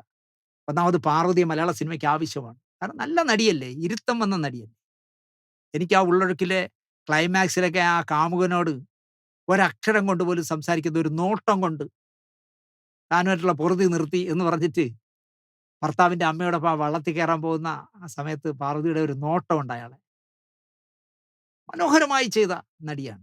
പക്ഷേ മണ്ടത്തരങ്ങളെ പറയൂ എന്നുള്ളതാണ് പ്രശ്നം. സംഘടനയുടെ ഭാഗമാകാത്തതിന്റെ പേരിൽ ജോലി നഷ്ടപ്പെട്ട അനുഭവങ്ങളുള്ള ഒരുപാട് പേരുണ്ടത്രേ. അതിനാൽ അവർക്ക് സജീവമായി രംഗത്ത് വരാൻ കഴിയുന്നില്ല. എന്നെ സംബന്ധിച്ച് ജോലി നഷ്ടപ്പെട്ടാൽ വേറെ ജോലി തരാനുള്ള സൗഹൃദങ്ങളുണ്ട്. പൊളിക്കും. പാർവതി, ചുമ്മാ അടിക്കല്ലേ പാർവതി. ഇപ്പൊ ഈ സിനിമയിൽ കിട്ടുന്ന സൗഭാഗ്യങ്ങൾ നിങ്ങൾ ഏത് ജോലിക്ക് പോയാൽ കിട്ടും? അതിനുള്ള എന്ത് വിദ്യാഭ്യാസം നിങ്ങൾക്കുള്ളേ? Civil service എഴുതിയിട്ടില്ലല്ലോ. ഉണ്ടോ? ഇല്ല. MBA എടുത്തിട്ടുണ്ടോ? എനിക്ക് തോന്നുന്നില്ല. നിങ്ങൾക്ക് എന്ത് ജോലി കിട്ടും? ഒരു മാസം മുട്ടയിടാൻ പോയാൽ 1,00,00,000 രൂപ കിട്ടുന്ന ഏതെങ്കിലും പണി നിങ്ങൾക്കറിയോ? ഏത് ജോലി ആര് തരും? ചുമ്മാ അടിക്കരുതേ പാർവതി. പണ്ട് ആരോ ഇന്നാൾ ആരോ പറഞ്ഞ പോലെ മറ്റേ ഈ അബീര മോനോ ആരോ പറഞ്ഞല്ലോ, സിനിമയില്ലെങ്കിൽ ഞാൻ അല്ല, ആരോ ആരോ പറഞ്ഞു സിനിമയില്ലെങ്കിൽ ഞാൻ വാർക്കപ്പണിക്ക് പോകുമെന്ന്. 50 കിലോ ഭാരമുള്ള ഒരു സിമന്റ് ചാക്കെടുത്ത് തലയിൽ പിടിച്ചു കൊടുത്താൽ അവന് ചുമക്കാൻ പറ്റുമെന്ന് ഞാൻ അന്ന് ചോദിച്ചിരുന്നു. അതേ ചോദ്യം തന്നെ പാർവതിയോടും ചോദിക്കുന്നു. പാർവതി, നിങ്ങൾക്ക് ഒരുപാട് സൗഹൃദങ്ങൾ ഉള്ളതുകൊണ്ട് നിങ്ങൾക്ക് ആരെങ്കിലും ജോലി തരാമെന്ന് പറഞ്ഞാൽ വീട്ടിൽ നിന്ന് ഇറങ്ങുന്നത് പോലെ ബോംബെയിൽ നിന്ന് ഫ്ലൈറ്റിൽ കയറുന്ന ടിക്കറ്റ് മുതൽ തിരുവനന്തപുരം അല്ല പടം കഴിഞ്ഞ് പോകുന്നത് വരെയുള്ള മുഴുവൻ ചെലവും തന്ന് നിങ്ങൾ ചോദിക്കുന്ന കോടികളും തന്ന് മലയാള സിനിമയിൽ അഭിനയിപ്പിക്കുന്ന ആളുകളെ നിങ്ങൾ ഇങ്ങനെ തീരെ തറയാക്കരുതേ. അവർ വേറെ ജോലിക്ക് പോകും. പക്ഷേ ഇരിക്കും. പിന്നെ കുടുംബത്തിന്റെ പിന്തുണ ഉണ്ടെന്ന് അതുണ്ടാവുമായിരിക്കും. അതുകൊണ്ടാണല്ലോ ഒറ്റയ്ക്ക് ബോംബെ താമസിക്കുന്നത്. ഇതൊന്നും ഇല്ലാത്തവർക്ക് ധൈര്യപൂർവ്വം സംഘടനയുടെ മുന്നണിയിലേക്ക് വരാൻ കഴിയില്ല. അവരുടെ പ്രയാസങ്ങൾ കൂടി നാം മനസ്സിലാക്കേണ്ടതുണ്ട്. അതുകൊണ്ടാണ് നമ്മൾ നിർബന്ധിക്കാത്തതെന്നാണ് പറയണേ. ജൂനിയർ ആർട്ടിസ്റ്റുകളും മേക്കപ്പ് വുമണും അടക്കം പുറത്തു കാണാത്ത നിരവധി അംഗങ്ങൾ മനസ്സുകൊണ്ട് WCCയുടെ ഭാഗമായി നിൽപ്പുണ്ട്. ഏതെങ്കിലും ഒരു ജൂനിയർ ആർട്ടിസ്റ്റ് വന്ന് പാർവതിയോട്, ചേച്ചി ഞാൻ ഒന്ന് പെടുത്തോട്ടാന്ന് കേട്ടാൽ കയറ്റുമോ? കാരവാനിൽ പുള്ളിക്കും. ഇതൊക്കെ പറയാൻ കൊള്ളാം. വെറുതെ കള്ളങ്ങൾ പറയും. സജിൽ ശ്രീധർ കേട്ടോണ്ടിരിക്കുകയും ചെയ്യും. അതേസമയം പല തട്ടുകളിലായി നിൽക്കുന്ന സ്ത്രീകളുണ്ട്. ഞാൻ ഇത്തരം കാര്യങ്ങൾ തുറന്ന് സംസാരിക്കാൻ തുടങ്ങിയപ്പോൾ പാർവതി ഒന്ന് വെറുതെ ഇരിക്കൂ, ഞങ്ങൾ എങ്ങനെയെങ്കിലും ഒന്ന് ജീവിച്ചു പോട്ടെ എന്ന് എന്നെ വിളിച്ച് പറഞ്ഞവരുണ്ട്. അത് 100% സത്യമായിരിക്കും. നിങ്ങൾ കാരണം സിനിമ ഇൻഡസ്ട്രി മുഴുവൻ അൽക്കുൽത്താവുകയാണ് പാർവതി. നിങ്ങളൊന്ന് വെറുതെ ഇരിക്കും, ഞങ്ങൾ ജീവിച്ചു പോട്ടെ, ജോലി ചെയ്തെന്ന് പറഞ്ഞു കാണും. ഞാൻ അഭിനയിച്ച ഒരു പടത്തിന്റെ സെറ്റിൽ സഹസംവിധായകൻ കോസ്റ്റ്യൂം ഡിപ്പാർട്ട്മെന്റിലെ ഒരു കുട്ടിയെ ദുരുപയോഗം ചെയ്തു എന്ന് ഞാൻ അറിഞ്ഞു. ഞാൻ ആ കുട്ടിയെ പേഴ്സണലായി വിളിച്ച് എന്തെങ്കിലും പ്രശ്നമുണ്ടോ എന്ന് തിരക്കി. ആ കുട്ടി ഒരക്ഷരം മിണ്ടിയില്ല. അടുത്ത 4 ദിവസം ആ കുട്ടിയെ ലൊക്കേഷനിൽ കണ്ടില്ല. വീണ്ടും സെറ്റിൽ ജോയിൻ ചെയ്ത ശേഷം ആ കുട്ടി എനിക്ക് ഐ കോണ്ടാക്ട് തന്നില്ല. ഐ കോണ്ടാക്ട് കണ്ണുകൊണ്ട് പോലും എന്നെ നോക്കിയില്ല എന്നാണ് പറയുന്നത്. ഇതും ഒരു വലിയ കുറ്റമാണ് പറഞ്ഞത്. അങ്ങനെ ഒരു സഹസംവിധായകൻ ഒരു സെറ്റിൽ പ്രായപൂർത്തിയാകാത്ത അല്ലെങ്കിൽ പെർമിഷൻ ഇല്ലാതെ ഒരു പെൺകുട്ടിയെ ദുരുപയോഗം ചെയ്തെങ്കിൽ അതറിഞ്ഞിട്ട് പാർവതി അത് ഒളിച്ചു വെച്ചത് ക്രിമിനൽ കേസാണ് പാർവതി. അതിന് പകരം ആ കുട്ടിയെ ഐ കോണ്ടാക്ട് നൽകിയില്ല എന്നൊന്നും പറഞ്ഞിട്ട് ഒരു കാര്യവുമില്ല. പാർവതിക്ക് അത് ശരിയാണ്, 100% ആ സംഭവം നടന്നു എന്ന് ബോധ്യമുണ്ടെങ്കിൽ പാർവതി അറിയിക്കേണ്ടവരെ അത് അറിയിക്കണമായിരുന്നു. അത് ചെയ്തില്ല. അവരെയും കുറ്റം പറയാൻ സാധിക്കില്ല. എതിർത്ത് നിൽക്കാനുള്ള ത്രാണി അവർക്ക് സമൂഹം നൽകുന്നില്ല. അത് ഈ കോസ്റ്റ്യൂം പെൺകുട്ടിക്ക്. എൻ്റെ വാക്കുകൾ പോലും ആളുകൾ ഗൗരവപൂർവ്വം ശ്രദ്ധിക്കാനിടയായത് വളരെ പ്രധാനപ്പെട്ട ചില സിനിമകൾ ചെയ്ത് ഞാൻ ശ്രദ്ധിക്കപ്പെട്ട ശേഷമാണ്. എൻ്റെ വാക്കുകൾ ഇപ്പം കേരളം ഇങ്ങനെ കാതോർത്തിരിക്കുകയാണെന്നാണ് പറയുന്നത്. സാഹൂത എന്ത് പറയുന്നു പാർവതി ഇന്ന് രാവിലെ? മലയാള സിനിമ ചലിക്കുന്നത് തന്നെ ഇപ്പൊ പാർവതി പറയുന്നത് കേട്ടിട്ടാണെന്ന് തോന്നും. പാർവതി പറയുന്നത് എല്ലാവരും ശ്രദ്ധിച്ചിരിക്കുകയാണ്. പാർവതി പറ, പാർവതി പറ, കേൾക്കട്ടെ, അതിന്റെ അഭിപ്രായം പറ എന്ന് പറഞ്ഞിരിക്കും. ഇനിയിപ്പോ സുരേഷ് ഗോപി അടുത്ത് ഇനിയിപ്പോ 4-5 ദിവസം എടുത്തു കൊടുക്കും. ഇന്നലെ സുരേഷ് ഗോപി ഇങ്ങനെ പറഞ്ഞത്. ഇപ്പൊ തന്നെ ചില പൊതുപരിപാടികൾക്ക് കളക്റ്റീവിൽ നിന്നും ക്ഷണം വരുമ്പോൾ സംഘടനയിൽ സംഘാടകർ പറയുന്നത് പാർവതിയോ റോമയോ വന്നാൽ മതി എന്നാണത്രേ. അത് 10 ആൾ കൂടാൻ വേണ്ടിയാണ്. ഇപ്പൊ കേരളത്തിലെ ഏറ്റവും കൂടുതൽ നിങ്ങളൊക്കെയാണോ? ആ ഹണി റോസല്ലേ കാണുന്ന എല്ലാ ബാർബർ ഷോപ്പും തുണിക്കടയും തയ്യക്കടയൊക്കെ ഉദ്ഘാടനം ചെയ്യുന്നത്. അതെന്തുകൊണ്ടാ? പാർവതി വന്നാൽ ഉണ്ടാകുന്ന ആളിന്റെ 1000 ഇരട്ടി ആൾ കൂടും. അപ്പൊ അവർക്ക് കച്ചവടം കൂടും. അതുകൊണ്ട് ഈ പറയുന്ന ഹണി റോസ് ചോദിക്കുന്ന പൈസ കൊടുത്ത് അവരെ കൊണ്ടുപോകും. അതുപോലെ WCCയിൽ നിന്ന് ബീന പോൾ വരും എന്ന് പറഞ്ഞാൽ ആരും വിളിക്കൂല ബീന പോളിനെ. മലയാളം പോലും ബംഗാളിയായ ബീന പോളിന് മലയാളം നേരെ പറയാൻ അറിയില്ല. അവരെ വിളിക്കുമോ? പാർവതിയെ വിളിക്കും. അപ്പോൾ പാർവതി ആകുമ്പോൾ ഇതുപോലെ വയനാട്ടിൽ ചെന്നിരുന്ന് അടിച്ച പോലെ 4 പുളവെങ്കിലും അടിക്കുമല്ലോ. അതൊരു വലിയ ക്രെഡിറ്റായിട്ടൊന്നും എടുക്കേണ്ട പാർവതി. അതെന്താന്ന് ചോദിച്ചാൽ, അവരുടെ മറുപടി ടിആർപി റേറ്റിംഗ് ഉണ്ടാവും. എന്തോന്ന് ഇത് സീരിയലാണോ? ടിആർപി റേറ്റിംഗ് ഉണ്ടാവാൻ. അതോ ഏഷ്യാനെറ്റ്, റിപ്പോർട്ടർ, 24 ഒക്കെ വാർത്തയിൽ ഇങ്ങനെ കാണിച്ച് ടിആർപി റേറ്റിംഗ് കൂട്ടാണ്. പാർവതി പങ്കെടുത്തതുകൊണ്ട്, അല്ലെങ്കിൽ റീമ കല്ലിങ്കൽ പങ്കെടുത്തതുകൊണ്ട് റേറ്റിംഗ് കൂടുവത്രേ. എല്ലാം സ്വയം മാർക്കറ്റാണ്. മനസ്സിലായില്ലേ? അപ്പോൾ ഞങ്ങൾ പറയും, എന്നാൽ അത് വേണ്ട. കാരണം ഞങ്ങളെക്കാളൊക്കെ ഈ കൂട്ടായ്മയ്ക്ക് വേണ്ടി കഠിനാധ്വാനം ചെയ്യുന്ന സ്ത്രീകളുണ്ട്. അവരെയും പരിഗണിക്കേണ്ടതല്ലേ എന്ന് ഞങ്ങൾ ചോദിക്കും. ഞങ്ങൾ വരൂല. പകരം ഞാൻ ഈ പറഞ്ഞ പോലെ ദീദി ദാമോദരനെ വിളിക്കൂ എന്ന് പറഞ്ഞാൽ അവർ വിളിക്കൂല. കാരണം ദീദി വന്നാൽ ദീദിയിലെ പ്രസംഗം കേൾക്കാൻ ആളെ കിട്ടൂലല്ലോ. ഭൗതികമായി സംസാരിച്ചാലേ ഇവിടെ ആളെ കിട്ടാൻ. പാർവതി വരുമ്പോൾ ഇങ്ങനെ വിവാദങ്ങളൊക്കെ ഉണ്ടാക്കിയ ആളായതുകൊണ്ട് ഒന്ന് കണ്ടാക്കിയ എന്ന് പറഞ്ഞെങ്കിലും കുറച്ച് ആളുകൾ വരും. പക്ഷേ പാർവതി മനസ്സിലാക്കേണ്ടത്, പാർവതിയെ വിളിക്കുന്ന യോഗത്തിന് ഹണി റോസിനെ വിളിച്ചാൽ റോഡ് മുഴുവൻ ബ്ലോക്കാവും പാർവതി. എന്നാൽ അവർക്ക് ഇങ്ങനത്തെ അവകാശവാദങ്ങളും ഇല്ല. ആ പെൺകുട്ടിക്ക് പാവം ആത്മനിന്ദ തോന്നിയ നിമിഷങ്ങളുണ്ടത്രേ. ഞാൻ താരസംഘടനയിലുള്ള കാലത്ത് അവിടെ മീറ്റിങ്ങിന് ചെല്ലുമ്പോൾ സിനിമയുടെ സെറ്റിലെ ചില പ്രശ്നങ്ങൾ ഉന്നയിക്കുമായിരുന്നു. അന്ന് എനിക്ക് ലഭിച്ച മറുപടി, അത് വിട് പാർവതി, അതൊക്കെ പോട്ടെ, നമ്മളൊരു കുടുംബമല്ലേ, നമുക്ക് ഓണമൊക്കെ സെലിബ്രേറ്റ് ചെയ്ത് നല്ല ഡ്രസ്സൊക്കെ ഇട്ട് സദ്യയൊക്കെ കഴിച്ച് ആഘോഷമായിട്ട് പോകാമെന്ന് അമ്മയുടെ സംഘാടകരായ തലപ്പത്തിരിക്കുന്നവർ പറയുന്നു. കളിയായിട്ട് ചിലപ്പോൾ ഇന്നസെന്റ് ഏട്ടൻ പറഞ്ഞൊന്നു പോലും എനിക്ക് സംശയമാണ്. പക്ഷേ നമ്മളൊരു കുടുംബമല്ലേ എന്ന് ചോദിക്കുന്നത് തെറ്റാണോ പാർവതി? കൂടെ അഭിനയിക്കുന്നവരിൽ ആരെങ്കിലും പഴി പറയാൻ ചെന്നാൽ, അത് വേണ്ട പാർവതി, നമുക്കിവിടെ നന്നായിട്ട് സംസാരിച്ച് നമുക്ക് നന്നായിട്ട് സന്തോഷത്തോടെ പിരിയാം എന്ന് പറഞ്ഞതിൽ തെറ്റൊന്നുമില്ല എന്ന് ഞാൻ പറയും. പക്ഷെ പറഞ്ഞിട്ടുണ്ടോ എന്ന് എനിക്കറിയില്ല. മുതിർന്ന നടന്മാരിൽ ചിലർക്ക് പോസ്ട്രേറ്റിന്റെ പ്രശ്നമുണ്ട്. അതുകൊണ്ടാണ് സിനിമാ ലൊക്കേഷനുകളിൽ ശുചിമുറികൾ വേണമെന്ന എൻ്റെ ആവശ്യത്തിന് പിന്തുണ ലഭിച്ചത്. എല്ലാം എൻ്റെ ആവശ്യമാണ് കേട്ടോ. ഞാനങ്ങനെ ആവശ്യപ്പെട്ടപ്പോൾ സിനിമയിൽ സീനിയറായ ചില നടന്മാർക്ക് ആരോഗ്യ പ്രശ്നം ഉള്ളതുകൊണ്ടാണെന്ന് ശുചിമുറികൾ അനുവദിച്ച, അല്ലെങ്കിൽ ശുചിമുറി എന്ന് ചുമ്മാ പറഞ്ഞതാണ്, ക്യാരവാനുകൾ അനുവദിച്ചതെന്നാണ് പറയുന്നത്. ആ സംഭവത്തോടെ ഞാൻ ബാത്റൂം പാർവതി എന്ന പേര് വീണവളായി. ഭാരവാഹികളെ തിരഞ്ഞെടുക്കുന്ന രീതി പോലും തമാശയാണ്. ആര് ജയിക്കണമെന്ന് മുൻകൂട്ടി തീരുമാനിച്ചിട്ട് എന്തു പറഞ്ഞാലും സപ്പോർട്ട് ചെയ്യുന്ന ചിലരെയൊക്കെ പൊക്കി കാണിക്കാൻ ചുമതലപ്പെടുത്തും. മറ്റുള്ളവർ ലഞ്ച് കഴിക്കാൻ പോകുന്ന നേരത്ത് ഇക്കൂട്ടർ കൈ പൊക്കി പിന്തുണ രേഖപ്പെടുത്തും. ആ സമയത്ത് കൂടുതൽ ആളുകളും അവിടെ ഉണ്ടാവില്ല. ഇതിലെന്ത് ജനാധിപത്യമാണ്, എന്ത് നൈതികതയാണ് എന്നാണ് പാർവതി ചോദിക്കുന്നത്. പാർവതി കള്ളം പറയരുതേ പാർവതി. അമ്മയുടെ ജനറൽ ബോഡി നടക്കുമ്പോൾ, തെരഞ്ഞെടുപ്പ് വരുന്ന 3 വർഷത്തിലൊരിക്കൽ തെരഞ്ഞെടുപ്പ് വരുമ്പോൾ ഒരു പാനൽ ആ ഭരിക്കുന്നവർ ഉണ്ടാക്കാറുണ്ട്. ആ പാനലിനെതിരെ നിന്ന് ജയിച്ച ഒരുപാട് പേരുണ്ട് ഇവിടെ. പാർവതിക്ക് അറിയാത്തതുകൊണ്ടാണ്. മണിയമ്പിള്ള രാജു അടക്കം പാർവതി ഈ പാനലിനെതിരെ നിന്ന് സ്വതന്ത്രനായി നിന്ന് മത്സരിച്ച ആളാണ്. ലാല് ഒക്കെ. പാർവതി പറയുന്നത്, എല്ലാവരും ഉണ്ണാൻ പോകുമ്പോൾ ഞഞ്ഞിന് പോകുമ്പോഴാണെന്ന് വോട്ടെടുപ്പ് കൈ വയ്ക്കുന്നത്. അപ്പൊ വളരെ 5-10 പേരിരിക്കുന്നു, അവർ കൈ വയ്ക്കിട്ടാണ്. അല്ല, എതിർ പാനലുകൾ ഇല്ലെങ്കിൽ ഏകണ്ഠമായി അംഗീകരിക്കുള്ളൂ. അതിൽ 10 പേര് 20 പേര് ഇരുന്നാലും മതി. അല്ലെങ്കിൽ നിങ്ങൾ മത്സരിക്കാൻ പോണ്ടേ? പാർവതി ഒന്ന് മത്സരിച്ച് നോക്കാത്ത സംഘടനയിലുള്ളപ്പോൾ. എൻ്റെ പൊന്നു പാർവതി, നിങ്ങളുടെ സംഘടനയിലുള്ള ഒരാൾ അമ്മയുടെ ഇലക്ഷനിൽ നിന്നാലും ജയിക്കില്ല. കാരണം നിങ്ങൾ ഈ ബുദ്ധിജീവി പരിവേഷമായി നടക്കുകയും സഹജീവികളോട് സഹാനുഭൂതി കാണിക്കാതിരിക്കുകയും ചെയ്യുന്ന നിങ്ങളോട് അമ്മയിലുള്ള സ്ത്രീപക്ഷ നടികൾക്ക് തന്നെ പുച്ഛമാണ്. നിങ്ങൾക്ക് വോട്ട് ചെയ്യില്ല. ഞാൻ ഒരുപാട് പേരോട് സംസാരിച്ചിട്ടുണ്ട്. നിങ്ങളൊക്കെ എന്താ WCCയിൽ എടുക്കാത്തതെന്ന് ചോദിക്കുമ്പോൾ, അയ്യോ ചേട്ടാ, ജാട സഹിക്കാൻ പറ്റുമോ? എവിടെയൊക്കെ നമ്മൾ തലയ്ക്ക് സുഖമുള്ളവർ പോകുമെന്നാണ് ചോദിക്കുന്നത്. അപ്പോൾ അതുകൊണ്ടാണ് അതിന് പകരം പാർവതി വോട്ടെടുക്കുന്നത് ഇങ്ങനെയാണ് മോഹൻലാലൊക്കെ ജയിച്ചതെന്ന് പറഞ്ഞുള്ളതല്ലേ. അമ്മയിലെ കാലാകാലങ്ങളിലെ ഭരണസമിതി ഉണ്ടാവുന്നത് എല്ലാവരും ഉണ്ണാൻ പോകുമ്പോൾ കൈവക്കിയിട്ടാണെന്ന്. പക്ഷെ ഷമ്മി തിലകം പോലും അങ്ങനെ പറയും. ഇതൊക്കെ പാർവതി ചുമ്മാ ഗുണ്ടടിക്കുന്നതാണെന്ന് സജിൽ ശ്രീധരന് ബോധ്യമില്ലെങ്കിലും ഇത് കാണുന്നവർക്കെങ്കിലും ബോധ്യമുണ്ട് എന്ന് പാർവതി മനസ്സിലാക്കണം. ഇതെന്ത് ജനാധിപത്യമാണ് എന്നവർ ചോദിക്കുന്നു. എന്ത് നൈതികതയാണ് എന്നവർ ചോദിക്കുന്നു. ഇതെല്ലാം പ്രഹസനമാണെന്ന് കണ്ടപ്പോൾ അതിൻ്റെ ഭാഗമായി നിൽക്കുന്ന നമുക്ക് നമ്മളോട് തന്നെ ബഹുമാനം നഷ്ടപ്പെടുന്നു തോന്നിയപ്പോഴാണെന്ന് രാജിവെച്ച് പോയത്. അതോടുകൂടി അമ്മ ആകെ കുളമായി. ഈ പാർവതിയും റീമയൊക്കെ പോയപ്പോഴേ ആകെ ഇനി എന്തു ചെയ്യും എന്നുള്ള അവസ്ഥയിലായിപ്പോയി അവർ. ഭയങ്കരമായിട്ട് നിരാശരായി. താടിയൊക്കെ വളർത്തിയാൽ നടക്കണം അവിടുത്തെ നടിമാർ വരെ. ആ ബഹുമാനം തിരിച്ചു പിടിക്കാനാണ് വാസ്തവത്തിൽ മറ്റൊരു മൂവ്മെന്റുമായി ഇറങ്ങി തിരിച്ചതല്ല. നിങ്ങൾ സംഘടനയിൽ നിന്നുകൊണ്ട് സംഘടനയ്ക്കെതിരെ സമാന്തരമായി വേറൊരു സംഘടന ഉണ്ടാക്കി യഥാർത്ഥ മാതൃസംഘടനയെ തെറി വിളിക്കാൻ തുടങ്ങിയപ്പോഴാണ് നിന്നെയൊക്കെ പറഞ്ഞു വിട്ടതെന്നുള്ളതാണ് യാഥാർത്ഥ്യം. അതിന് കള്ളം പറയരുത്. ആ ബഹുമാനം തിരിച്ചു പിടിക്കാനാണ് വാസ്തവത്തിൽ മറ്റൊരു മൂവ്മെന്റുമായി ഇറങ്ങി തിരിച്ചത് അത്രേ. ആർക്കും എന്തും ചെയ്യാവുന്ന, എങ്ങനെയും സമീപിക്കാവുന്ന ഒരു ഉൽപ്പന്നമാണോ സ്ത്രീ? ഒരിക്കലും എനിക്ക് അതിനോട് യോജിക്കാൻ പറ്റുന്നില്ല. ആർക്കും എന്തും ചെയ്യാവുന്ന ഏതെങ്കിലും ഒരു സ്ത്രീയെ അല്ലെങ്കിൽ പുരുഷനെ ആവട്ടെ, പുരുഷനെ ചെയ്യാൻ പറ്റുമോ? ഈ ജനാധിപത്യ രാജ്യത്തെ വ്യക്തി സ്വാതന്ത്ര്യം ഇല്ലേ? ഒരു പുരുഷന് ആർക്കും എന്തും ചെയ്യാൻ പറ്റുമോ? ഇല്ല. പിന്നെയല്ലേ സ്ത്രീ. പിന്നെ ആർക്ക് സമീപിക്കാവുന്ന ഒരു ഉൽപ്പന്നമാണെന്ന് സ്ത്രീ. ഒരിക്കലും ഒരു കലാകാരൻ ഒരു സ്ത്രീയെ ഉൽപ്പന്നമായിട്ട് കാണുമെന്ന് എനിക്ക് തോന്നുന്നില്ല.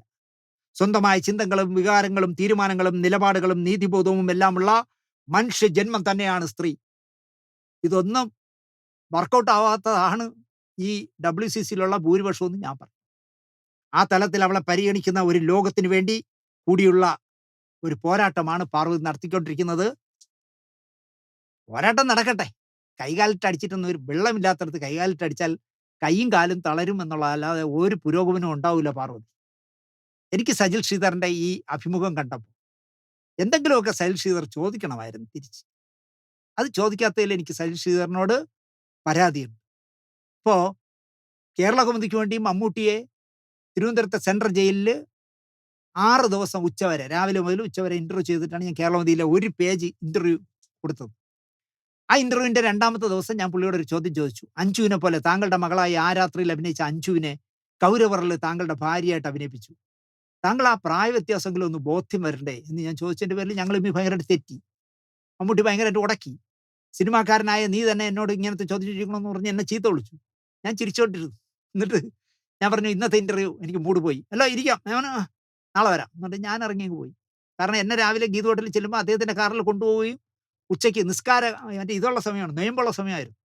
നിസ്കാരത്തിന് അദ്ദേഹം പാളയം പള്ളിയിലേക്ക് പോകുമ്പോൾ എന്നെ സ്റ്റാച്യൂവിൽ ഇറക്കി വിടുമായിരുന്നു. പക്ഷെ അന്ന് ഈ സംസാരിച്ച് തെറ്റിൻ്റെ അന്ന് ഞാൻ പോണു. എനിക്ക് ഇന്ന് ഇന്റർവ്യൂ ചെയ്യാൻ തോന്നുന്നില്ല. ഇല്ല എനിക്ക് പ്രശ്നമൊന്നുമില്ല. ഞാൻ ഇല്ല നാളെ വരാം എന്ന് പറഞ്ഞിട്ട് ഞാൻ പോയി. പക്ഷേ ആ ഇന്റർവ്യൂ അടിച്ചു വന്നപ്പോൾ ഏറ്റവും ഹൈലൈറ്റ് ആയിരുന്നത് ഈ ചോദ്യമായിരുന്നു. അദ്ദേഹത്തിനെ വേദനിപ്പിച്ച ഈ ചോദ്യം. ഞാൻ സത്യമാഷ് സിനിമയിൽ വന്ന പ്രായം എനിക്ക് ആയില്ലടോ.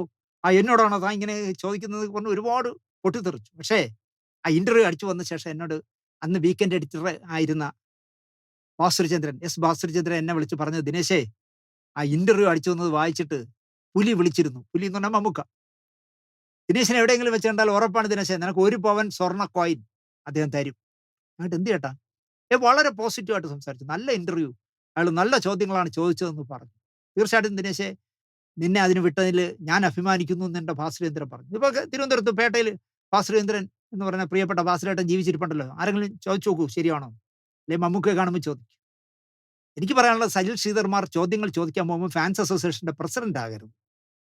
നിങ്ങൾ ചോദ്യങ്ങൾ ചോദിക്കണം. അതിനുള്ള ഉത്തരങ്ങളാണ് വാങ്ങിക്കുക. അല്ലാതെ അവർ പറയുന്ന വങ്കത്തരങ്ങൾ മാത്രം എഴുതിയെടുത്തോണ്ട് പോരരുത് എൻ്റെ പൊന്ന് സജിൽ ശ്രീധറെ എന്ന് പറഞ്ഞുകൊണ്ട്. ഇനിയെങ്കിലും യാഥാർത്ഥ്യ ബോധത്തെയും ആ, എന്താ പറയാ നാട്ടു നടപ്പുമൊക്കെ ആലോചിച്ച് സിനിമയിൽ നല്ല നടിയായിട്ട് ഈ ഒരുപാട് കാലം പാർവതി നിൽക്കട്ടെ എന്ന് ഞാൻ പ്രാർത്ഥിക്കുന്നു. കാരണം പാർവതി നല്ല നടിയാണ്. ഇപ്പം നല്ല നടിമാർ കുറവാണല്ലോ. മേനി പ്രദർശനം കാണിക്കുന്നവരാണല്ലോ കൂടുതൽ. നല്ല നടിമാർ കുറവായതുകൊണ്ട് പാർവതിയെ പോലൊരു നടി ഇങ്ങനെ വെറുതെ ശത്രുക്കളെ ഉണ്ടാക്കി അവസരങ്ങൾ നഷ്ടപ്പെടുത്തണ്ട. പിന്നെ മോഹൻലാലിന്റെ വെച്ചിരിക്കുന്ന ഒരു കഥാപാത്രമുണ്ട്. അദ്ദേഹം ഡേറ്റ് തന്നില്ലെങ്കിൽ ഞാൻ ചെയ്യാമെന്നൊന്നും ഇനി ഇങ്ങനത്തെ വങ്കത്തരങ്ങളൊന്നും ഇന്റർവ്യൂവിൽ പറയരുതേ പാർവതി എന്ന് പറഞ്ഞു. അല്ലെങ്കിൽ നിങ്ങളാണ് മലയാള സിനിമ എന്ന് ഞാൻ എന്ന പാവങ്ങളെ എന്ന് പറഞ്ഞൊരു പാട്ടുണ്ട്. അങ്ങനെയൊന്നും പറയരുത് പാർവതി. സത്യമാഷ് പോയപ്പോൾ മലയാള സിനിമ എന്ത് ചെയ്യും എന്ന് ചിന്തിച്ച കാലമുണ്ട്. മലയാള സിനിമ അതിനുശേഷം എവിടെയെല്ലാം ഉയരങ്ങളിലെത്തി. സത്യമാഷ് ഇല്ലാത്ത വിടവ് എന്തെങ്കിലും പ്രശ്നമായോ? മലയാള സിനിമയിൽ ചിരിക്കണമെങ്കിൽ അടൂർവാസി വേണോ അല്ലെങ്കിൽ ജഗദീഷ് ശിവകുമാർ വേണമെന്ന് നമ്മൾ കരുതി വിശ്വസിച്ചിരുന്നു. കാരണം അത്രയും കെൽപ്പുള്ള 2 നടന്മാരായിരുന്നു. ബാസി സാറ് പോയിട്ട് മലയാള സിനിമയ്ക്ക് എന്തെങ്കിലും സംഭവിച്ചു? അമ്പിളിച്ചേട്ടൻ ആക്സിഡന്റ് വന്ന് വീട്ടിലായിട്ട് വർഷം എത്രയായി? മലയാള സിനിമയ്ക്ക് എന്തെങ്കിലും സംഭവിച്ചു? മലയാള സിനിമയിൽ ആരും ഒരു ചുക്കും അല്ല എൻ്റെ പൊന്നു പാർവതി. കാലം അതെല്ലാം മായ്ച്ച് അടുത്ത പുതിയ പുതിയ ജനറേഷനെ കൊണ്ടുവന്നുകൊണ്ടിരിക്കും. ശാരദാമ്മയും ഷീലാമ്മയും ജയഭാരതിയും ഒക്കെ അഭിനയിച്ചുകൊണ്ടിരുന്നിടത്ത് പാർവതി ക്യാമറയുടെ മുന്നിൽ വരുമെന്ന് ആരെങ്കിലും വിചാരിച്ചു? പാർവതി വന്ന് അവരെക്കാൾ മനോഹരമായ പ്രകടനം കാഴ്ചവെക്കുകയും നാളെ പാർവതിക്ക് പകരം വേറൊരു കൊച്ചുരാമത്തി വരുമെന്ന്. നിങ്ങൾ അങ്ങനെയൊന്നും ടെൻഷൻ അടിക്കണ്ട. ഒരു പാർവതിയിലൊന്നും മലയാള സിനിമ അവസാനിക്കില്ല. വേറെ പുതിയ പുതിയ പുതിയ പുതിയ പിള്ളേർ വരുമെന്ന്. അവരൊക്കെ വന്ന് ആ അന്നാബെന്നൊക്കെ കണ്ടില്ലേ ഇപ്പൊ കാണിക്കുന്നത്. അതുപോലുള്ള നല്ല മിടുക്കി പിള്ളേർ പാർവതിക്ക് ശേഷം വരും. അന്നാബെന്നിന് പകരം വേറൊരാൾ വരും. കാലചക്രം ഇങ്ങനെ ഉരുണ്ടോണ്ടേ ഇരിക്കും പാർവതി. അല്ലാതെ ഉത്തരം താക്കുന്ന ഗൗളിയെ പോലെ ഞാൻ എന്നൊക്കെ പറഞ്ഞ് ഞാനൊരു മഹാസംഭവമാണെന്ന് സ്വയം മാർക്കിടരുത്. ഒന്നാമത് സ്വയം മാർക്കിടരുത്. നിങ്ങളെക്കുറിച്ച് മാർക്കിടേണ്ടത് എന്നെ പോലെ കാണുന്നവരാണ്. അതിന് പകരം സ്വന്തമായി മാർക്കിട്ടിങ്ങനെ സ്വന്തം വില കളയരുത് പാർവതി. അതാണ് നിങ്ങൾക്ക് ആകെ തരാൻ കഴിയുന്ന ഒരൊറ്റ ഉപദേശം. ഞാൻ ഉപദേശം തരാൻ ആര് പുല്ല് എന്നൊന്നും ചോദിക്കരുത്. ഞാനൊരു പുല്ലും അല്ല മലയാള സിനിമ. ഇപ്പൊ ഈ അടുത്ത കാലത്ത് ആരോ ചോദിച്ചു. മറ്റേ ഇയാള് രാജു ജോസഫ് അടിച്ച് ഫിറ്റായി കിടക്കയില്ലേ ഒരു ആശുപത്രിയിൽ. അവിടെ കിടന്നോണ്ട് കേൾക്കാണ് സ്റ്റീഫൻ സ്പിൽബർഗ് എന്ന് സ്വയം വിശ്വസിക്കുന്ന.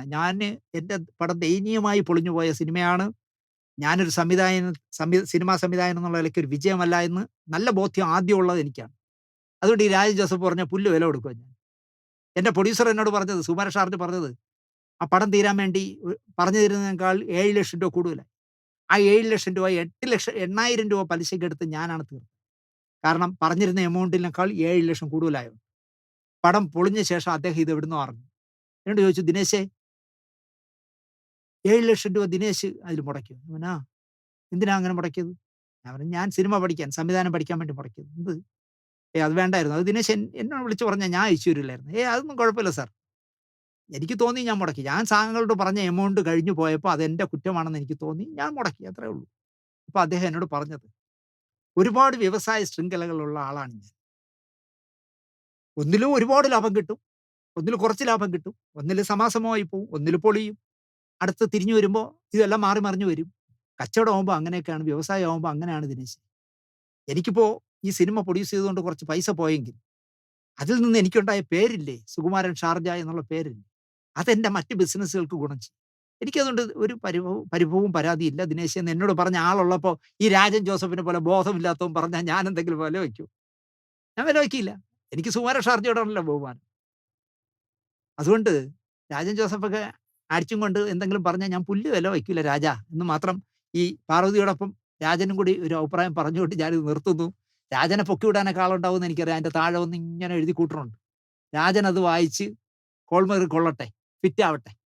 ഞാൻ ഈ ഒരു കമന്റും വായിക്കില്ല. കാരണം നല്ലത് വായിച്ചാൽ ഞാൻ വഴിതെറ്റുമെന്നും ചീത്ത വായിച്ചാൽ എന്റെ ആത്മവിശ്വാസം നഷ്ടപ്പെടും എന്നുള്ളതുകൊണ്ട് എന്റെ ചാനലിന്റെ താഴെ വന്ന് എന്തെഴുതിയാലും ഞാൻ വകവയ്ക്കാറില്ല. അഭിമാനമുള്ളവന്മാരാണെങ്കിൽ ലൈറ്റ്സ് ക്യാമറ ആക്ഷനിൽ നിന്ന് പുറത്തു പോകണം. അത് പോവുകയില്ല. പറഞ്ഞു പറഞ്ഞ് ഒരുപാടായിപ്പോയി. ഇവിടെ നിർത്താം. കാരണം യൂട്യൂബ് പറഞ്ഞിരിക്കുന്ന 30 മിനിറ്റിന് താഴെ ആയാൽ നമുക്ക് കച്ചവടം നന്നായിട്ട് നടക്കുമെന്ന്. എന്തായാലും പാർവതി, ഞാൻ നിങ്ങളുടെ ശത്രുവൊന്നുമല്ല. എനിക്ക് പാർവതിയെ ഭയങ്കര ഇഷ്ടമാണ്. അത് ആ ഉയരെ എന്ന് പറഞ്ഞ പടത്തിലെ അതിലൊക്കെ പാർവതി ചെയ്തിരിക്കുന്ന പ്രകടനം കാണണം. അതുപോലെ തന്നെ ഈ ഉള്ളൊഴുക്കും. അതുകൊണ്ട് മൊയ്തീൻ, പാർവതി ചെയ്ത എല്ലാ പടവും നോട്ടബിളാണ് പാർവതി. അപ്പോൾ അതുകൊണ്ട് തന്നെ പാർവതിയെ പോലെ ഒരാള് മലയാള സിനിമയിൽ നിൽക്കണം എന്ന് ഇഷ്ടപ്പെടുന്ന ഒരാളാണ് ഞാൻ. പക്ഷേ മോഹൻലാൽ ചെയ്യാനിരിക്കുന്ന വേഷം ഇങ്ങ് താ, ഞാൻ ചെയ്തു തരാം എന്ന് അങ്ങനത്തെ വങ്കത്തരങ്ങൾ ഇനി പറയരുതേ പാർവതി എന്ന് മാത്രം പറഞ്ഞുകൊണ്ട്, സജിൽ ശ്രീധരനോടും എന്നോട് ഒരു വിരോധവും വേണ്ട. നിങ്ങളുടെ എഴുത്തൊക്കെ എനിക്ക് ഭയങ്കര ഇഷ്ടമാണ്. പക്ഷേ ഈ ഫാൻസ് അസോസിയേഷൻ പ്രസിഡന്റിനെ പോലെ ഇരുന്ന് ചോദ്യങ്ങൾ ചോദിക്കാൻ, നല്ല ചങ്ക് കൊള്ളുന്ന ചോദ്യങ്ങൾ ചോദിക്കാൻ സജിൽ ശ്രീധർമാർ അല്ലെങ്കിൽ ഭാനുപ്രകാശുമാർ ശ്രമിക്കണം എന്ന് മാത്രം പറഞ്ഞുകൊണ്ട്. പക്ഷെ അങ്ങനെയൊന്നും ശ്രമിച്ചാൽ ഇപ്പോഴത്തെ കാലത്ത് ഈ നടന്മാരൊന്നും വഴങ്ങൂല. അതെനിക്കറിയാം. നടന്മാരും നടിമാരൊന്നും വഴങ്ങൂല. അവരെ ചൊറിയുന്ന ചോദ്യങ്ങൾ ചോദിച്ചാൽ പിന്നെ ഇന്റർവ്യൂ കൊടുക്കില്ല എന്ന് എനിക്കറിയാം. അതുകൊണ്ടല്ല നമ്മൾ അതൊക്കെ നിർത്തി. എന്നാലും ഇത് കണ്ടപ്പോൾ എനിക്ക് അങ്ങനെയൊക്കെ തോന്നിയതാണ്. ആർക്കും അതിലൊരു വിഷമം വേണ്ട എന്ന് മാത്രം പറഞ്ഞുകൊണ്ട് ഈ എപ്പിസോഡ് നിങ്ങൾക്ക് ഇഷ്ടപ്പെട്ടിരിക്കുമെന്ന് വിശ്വസിച്ച് നിർത്തുന്നു. നന്ദി, നമസ്കാരം.